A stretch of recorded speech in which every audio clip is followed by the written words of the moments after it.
चाहा तो बहुत न चाहे तुम्हें, चाहत पे मगर कोई जोर नहीं, दिल ही तो है तुम पे आ ही गया, दिल का सनम ये कसूर नहीं, चाहा तो बहुत न चाहे तुम्हें, चाहत पे मगर कोई जोर नहीं, चाहा तो बहुत। वेलकम टू टॉक ঝাল মিষ্টি উইথ ইপসিতা। আমি ইপসিতা, এখানে নোগালাগালি নো কিস্তি অনলি বসি। তো আজকে ভিডিও শুরুতে ইন্ট্রোডাকশনে যে গানটা গাইলাম, এই গানটা আমি কাকে উদ্দেশ্য করে গাইলাম জানেন? এই গানটা আমি গাইলাম সন্দীপের দাড়িকে উদ্দেশ্য করে, যেটা কিনা এই কিছুদিনে মানে এক দুদিনের মধ্যে আমরা দেখতে পাবো যে নেই। হ্যাঁ, তো হ্যাঁ, অ্যাকচুয়ালি চাহা তো বহুত না চাহে তুমি, চাহত পে মগর কোই জোর নেই, দিল হি তো হ্যাঁ তুম পে আ হি গয়া, দিল কা ইয়ে কুসুর নেই। তো হ্যাঁ, সন্দীপের যখন দাড়ি প্রথম আমরা দেখেছিলাম সবাই আমরা প্রচুর রেগে গেছিলাম। প্রত্যেকটা মানুষ, একটা কোনো মানুষ এরকম ছিল না যে বলেছে যে হ্যাঁ ভালো, প্রত্যেকে আমরা সেটাকে অপছন্দ করেছি, প্রত্যেকে বলেছি যে ভালো লাগছে না। কিন্তু ওই যে কি হয়, দেখতে দেখতে থাকতে থাকতে একটা চোখে সয়ে যায় বলে না, এরকম কিন্তু চোখে সয়ে যায়। তো এরকম প্রচুর মানুষ রয়েছে যাদের আমরা একটা সময় ক্লিন শেভ দেখতাম, সেটা দেখে দেখে চোখে সয়ে গিয়ে তারপরে দাড়ি দেখেছি বা দাড়ি দেখতে দেখতে সয়ে গেছে। যেমন আপনাদের আমি যদি একটা উপমা দিয়ে বলি, বিরাট কোহলিকে যখন আমরা প্রথম দেখেছিলাম তখন কিন্তু তার এই যে দাড়িটার লুকটা এখন রয়েছে সেটা কিন্তু ছিল না, ক্লিন শেভ ছেলে ছিল একটা। তো তাকে সেই রূপেই আমরা ভালোবেসেছি, তার খেলা দেখে ভালোবেসেছি। তার খেলাটা ভালো লেগেছে, তার সেই খেলা দেখতে দেখতে তাকেও ভালোবেসে ফেলেছি, দেখতে তাকে বেশ মিষ্টি। তারপর যখন দাড়ি রাখলো, প্রথম ভালো লাগছিল, লাগতে লাগতে অনেকে এরকম, জানেন কি, আমি এটা ইন্টারভিউতে পড়েছি, অনেকে আনুষ্কা শর্মাকে প্রশ্ন করেছে যে ও কি আর কোনোদিনও দাড়িটা কাটবে না, সেখানে আনুষ্কা বলে দিয়েছে না কাটবে না, ও আর দাড়ি কাটবে না, এরকম করে বলেছে। এবার ব্যাপারটা হচ্ছে তার মনে হয়েছে এরকম ভাবে থাকাতে তার হয়তো ভালো লাগছে, সে হয়তো নিজের পরপর দুটো নিজের ছবি পাশাপাশি কম্পেয়ার করে সে দেখেছে, মনে হয়েছে যে দাড়িটায় তাকে বেটার লাগে। এমনিতেও দেখবেন যে একটু মানে ক্লিন শেভ থাকলে থেকে বেশি দাড়ি থাকলে একটু বেশি ম্যাচিওর লাগে মানুষটাকে, একটুখানি মনে হয় যেন একটু ভারী কি ব্যাপার, আসলে এরকম নানান রকম ব্যাপার থাকে। তো ওর কি কারণ ছিল সেটা সম্পূর্ণ ওর ব্যাপার, কিন্তু দেখে দেখে থাকতে থাকতে সয়ে গেছে। কারণ যেসব মানুষরা প্রথম দিকে আমি দেখছিলাম প্রচন্ড ভাবে দাড়ি নিয়ে অপোজ করছিল, তারাই পরবর্তীকালে গিয়ে আবার কমেন্ট বক্সে লিখেছে না না কাটতে হবে না, ঠিকই আছে, ভালোই লাগছে, এরকম একটা ব্যাপার। তো আমি আগেও বলেছিলাম এই দাড়িটা ওর কাছে একটা মানে কি বলবো বিদ্রোহের প্রতীক ছিল, যে না আমাকে দাড়ি কাটতে বলা হয়েছে। আমি অনেক কথা শুনেছি, এবার আমি এই কথাটা শুনবো না, আমি জাস্ট একটা মানে কি বলবো মানে এটাকে জেদ বলুন একটা যাই বলুন, আমি আমার কথাটা ফলিয়ে ছাড়বো, দাড়ি কাটবো না তো কাটবোই না, দেখি যা হবে দেখা যাবে। অনেক আমি মানুষের কথায় তো শুনলাম চললাম, এবার দেখি আমি নিজের ইচ্ছায় নিজের দৃঢ়তায় যেটা আমি মনে করছি সেটা করব, দেখি সেটার ফল কি হয়, যা হবে সেটা আমার হবে। এটা ছিল ওর বিদ্রোহ, যে জন্য আমি ওকে রেবেল বলেছিলাম। পরবর্তীকালে আমি বুঝতে পেরেছিলাম যে ওর মানে ও অ্যাকচুয়ালি কি করতে চাইছে। প্রথম দিকে আমিও বুঝিনি, আমিও কিন্তু প্রচন্ড রেগে গেছিলাম। এমনকি মনে আছে কিলার সুপের সাথে আমি তুলনা করে বলেছিলাম যে একটা সিরিজ দেখলাম, সেখানে এরকম তার যে ওয়াইফ আছে তার হাজবেন্ডকে কোনো রকম ভাবে তার বয়ফ্রেন্ডের সাহায্যে শেষ করিয়ে দিয়ে বয়ফ্রেন্ডের মুখে প্লাস্টিক সার্জারি বা সব রকম করে তাকে বরের জায়গায় নিয়ে এসেছিল আর কি। এটা সত্যিকারের একটা ঘটনা, দক্ষিণ ভারতের একটা ঘটনা, সেটাকে বেস করেই এই কিলার সুপ বলে যে সিরিজটা হওয়ার সেটা হয়েছিল। তো তারপর সেখান থেকে মানুষ ধরা পড়ে যায়, তাই তো। তো সেরকম আমিও বলেছিলাম যে এইরকম হবে নাকি। হ্যাঁ, তো আপনারা জানেন কেন বলেছি, কিসের জন্য বলেছি, তার পেছনে কে আছে, এই যে মনু সোনা চ্যানেল থেকে ঝিমি সাহা বয়ফ্রেন্ড বলছি। তো আমি বলার পর বয়ফ্রেন্ডটা কেটে দিয়েছে। তো যাই হোক, তার যে ওই দাড়ির চেহারা, আর তখন প্রথম দিকে সন্দীপের যে দাড়ি রাখাটা ওরকম খানিকটা লাগছিল, তো সেই রকম ভাবে বলেছিলাম একটা কথা। তো অবশ্যই সবই কন্টেন্ট, এখনো যেটা করছি সেটা কন্টেন্ট, যেটা ভিডিওর মধ্যে দেখছি যেগুলো বুঝছি সেটাই বলছি, এটাই আমার কন্টেন্ট, আর বাদ বাকি কোনো ইমোশন কিছু নেই, ঠিক আছে। তো যাই হোক, যেটা বলছিলাম, তো আস্তে আস্তে আমি দেখেছি অনেক মানুষই কিন্তু বলেছে যে না ঠিক লাগছে, ভালো লাগছে। তার মধ্যে একটা কমেন্ট আমার খুব ভালো লেগেছিল, সেখানে আমাকে একজন বলেছিলেন, আমি আগে উল্লেখও করেছি যে ওই দাড়িটা রাখার পর থেকে কি হয়েছে যে ওর যে দাঁতের যে খুঁতটা আছে একটু উঁচু, সামান্য উঁচু, সেটা অনেকটা কম বোঝা যাচ্ছে। দাড়ির জন্য দাঁতের ওই খুঁতটা বোঝা যাচ্ছে না। তো সেটা ঠিকই আমার কাছে তখন মনে হয়েছিল যে একদম ঠিক কথা। তো যাই হোক, এখন এত লোকের এত হাই ছিল, এত নজর ছিল, এত কিছু ছিল, তো তার ফলে দাড়িটাকে ওকে বিসর্জন দিতেই হলো। কিন্তু এমন ভাবে দিতে হলো যেভাবে হচ্ছে আর কি, সেটা ঠিক নয়। নিজের থেকেই দিলে আরো ভালো হতো, কিন্তু এটা ওকে দিতে হচ্ছে। তো যাই হোক, আমি একটাই কথা বলবো যে আবারও ক্লিন শেভ সন্দীপকে দেখবো।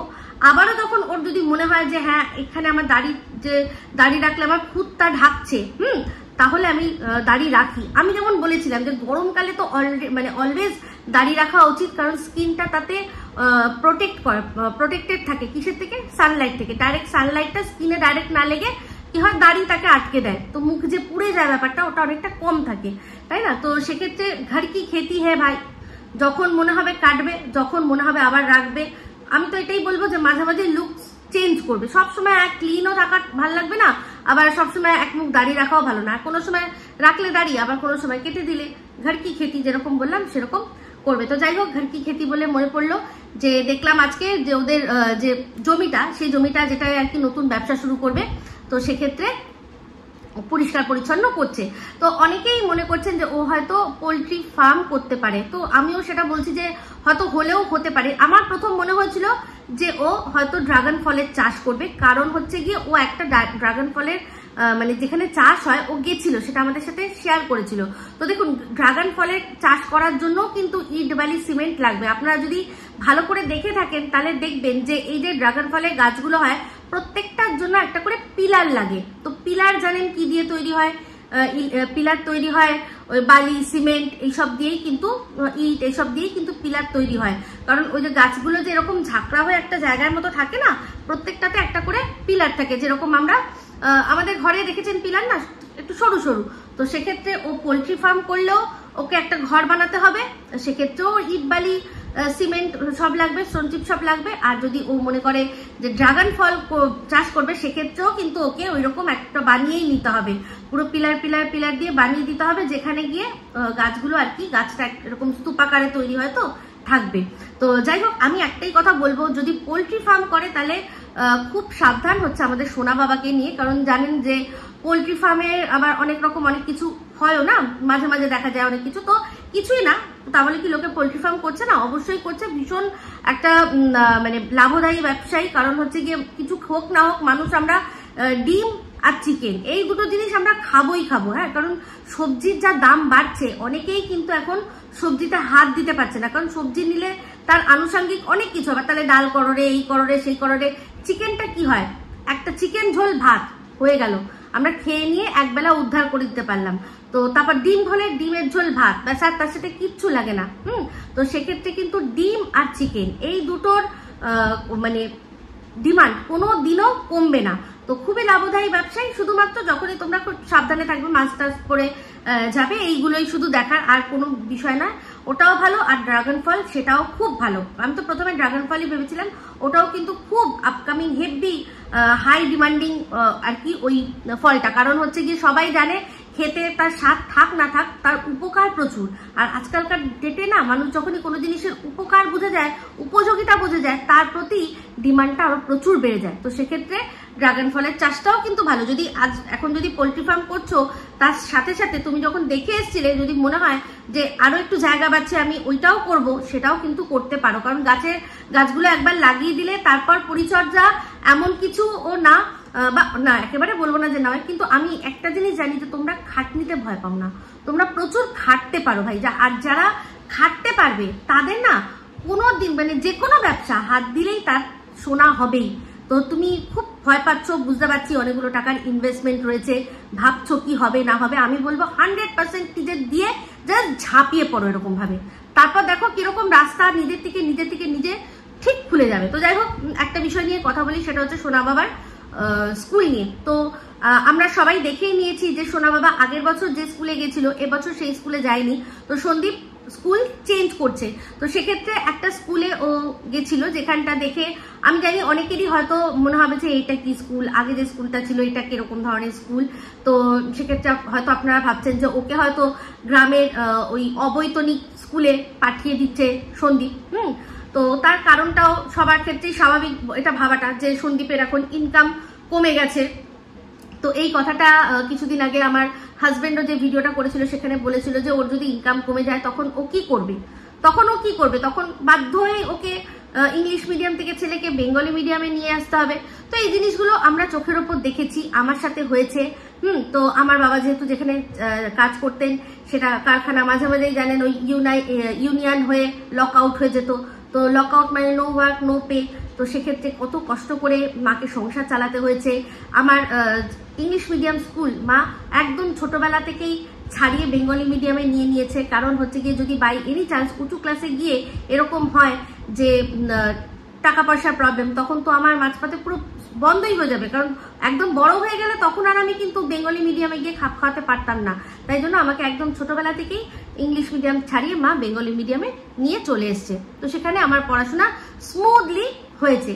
তো সেটা হয়তো সন্দীপও ভাবতে পারে যে এখন এই ইনকাম আছে, কাল যদি না থাকে তখন কি হবে। তো আমার যতদূর মনে হয় এটা সন্দীপের ক্ষেত্রে বা সোনা বাবার ক্ষেত্রে সন্দীপ সেটা করবে না। কারণ এই যে স্কুলটা আপনারা দেখেছেন, দেখতে হয়তো স্কুলটা ভালো লাগেনি, কিন্তু সেটি একটি বড় স্কুলেরই ব্রাঞ্চ। আমার মনে হয় ওখানে নতুন করে শুরু হচ্ছে, বিল্ডিং হয়তো তৈরি হবে, এখনো সেরকম ভাবে হয়নি, জাস্ট শুরুয়াত করে দিয়েছে ওরা, যাতে স্টুডেন্ট আগে ভর্তি হোক, তারপর তাদের টাকা দিয়ে স্কুলের বিল্ডিং তৈরি হয়ে যাবে।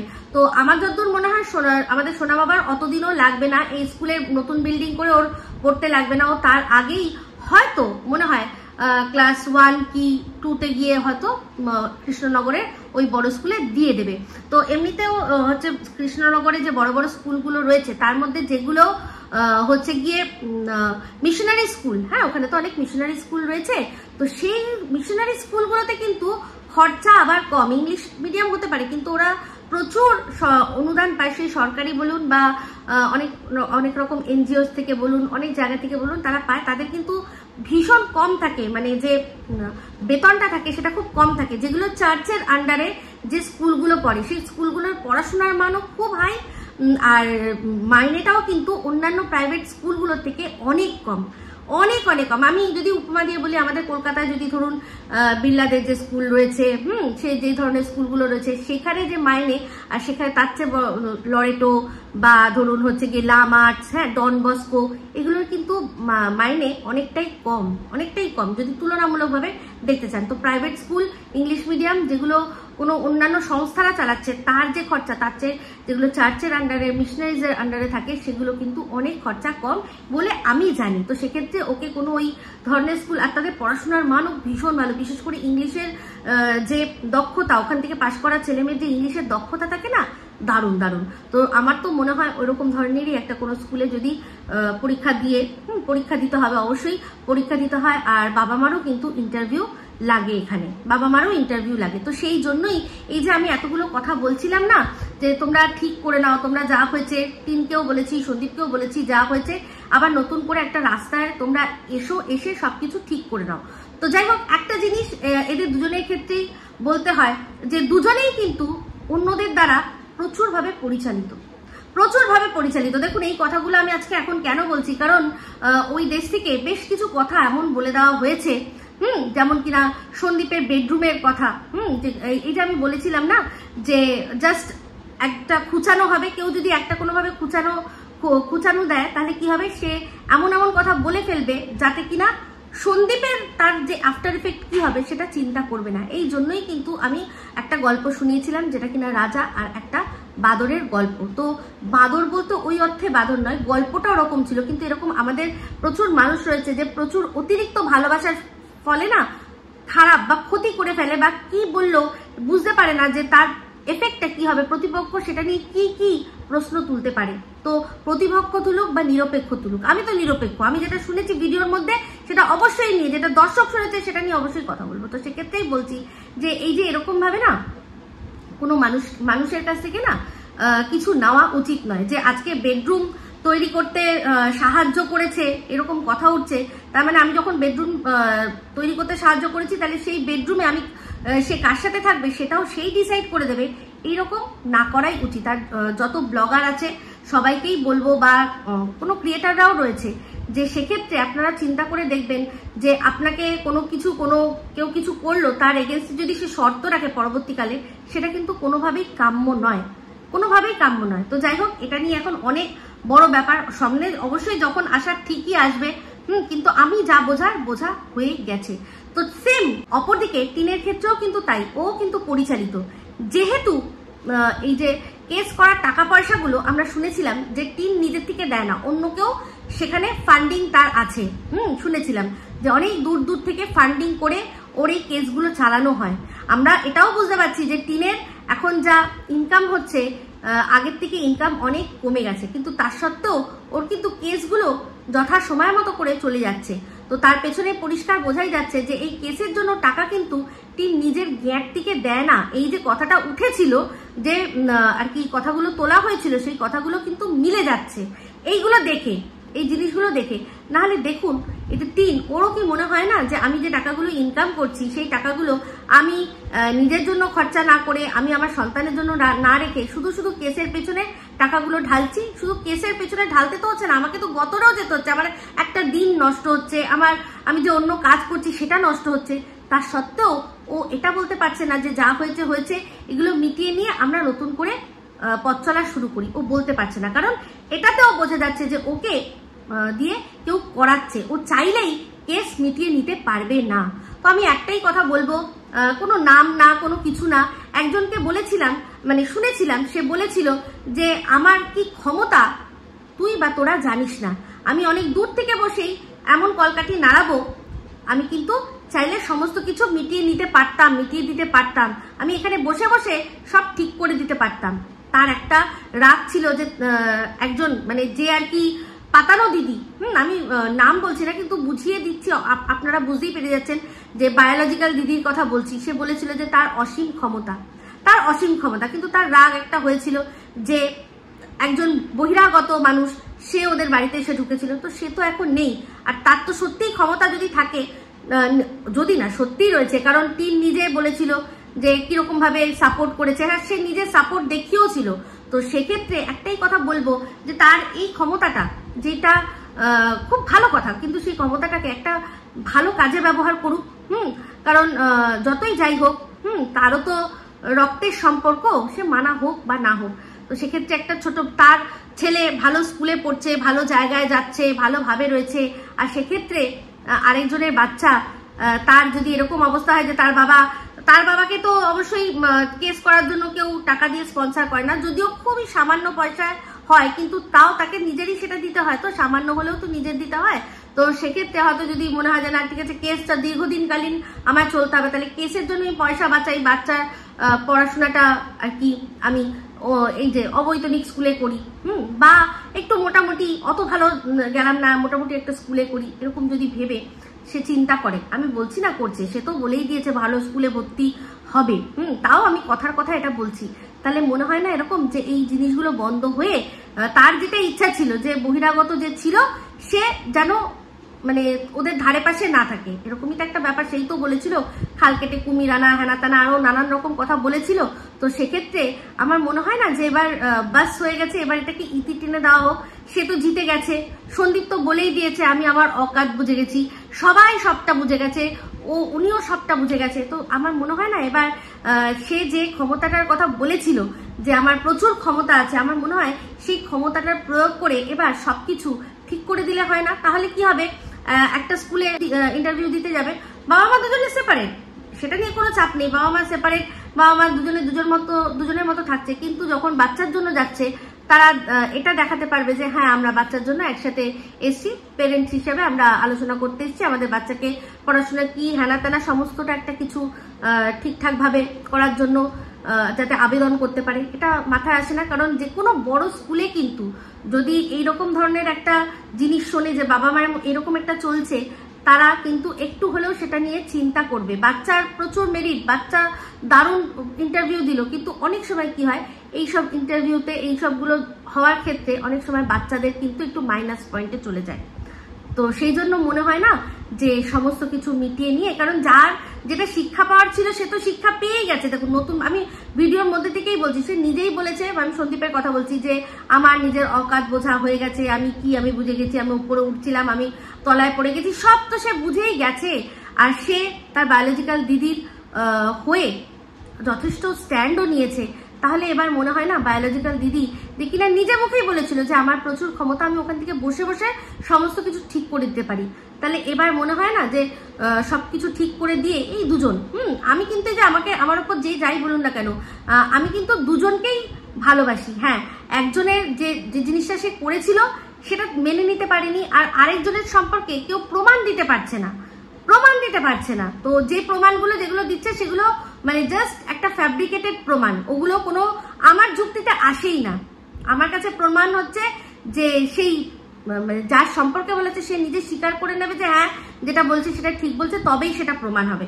বাদ বাকি ওইসব অ্যালিগেশন আর কেউ মানে সিক্রেট রুমে রয়েছি বলে ওই কথাটা আমি বিশ্বাস করি না। কারণ পরিষ্কার বোঝা যায় যে কে মানুষটা কিরকম ভাবে কি জন্য করার চেষ্টা করছে। যদি সত্যিই সন্দীপের ভালো চাইতো, সন্দীপের জীবনে আসতো, তাহলে যখন এরকম ভাবে সন্দীপকে ছোট করা হচ্ছে তাহলে সে চুপ করে যেত। সে সামনে এনেছে ওই হনু বা মনু, কিন্তু সে চুপ করে থাকতো, কোনো কথাই বলতো না। তো যাই হোক, একটাই কথা আমি জানি সন্দীপের ক্ষেত্রে, যে সন্দীপ কোনো ধোয়া তুলসী পাতা নয়। হ্যাঁ, ও একজনের সাথে মিশেছিল, কিন্তু ওর গায়ে তো লেখা ছিল না যে ওর পাস্ট লাইফ কি আছে। তো মিশেছিল, কথা বলেছিল, রেস্টুরেন্টে খেয়েছিল, ঘুরেছিল।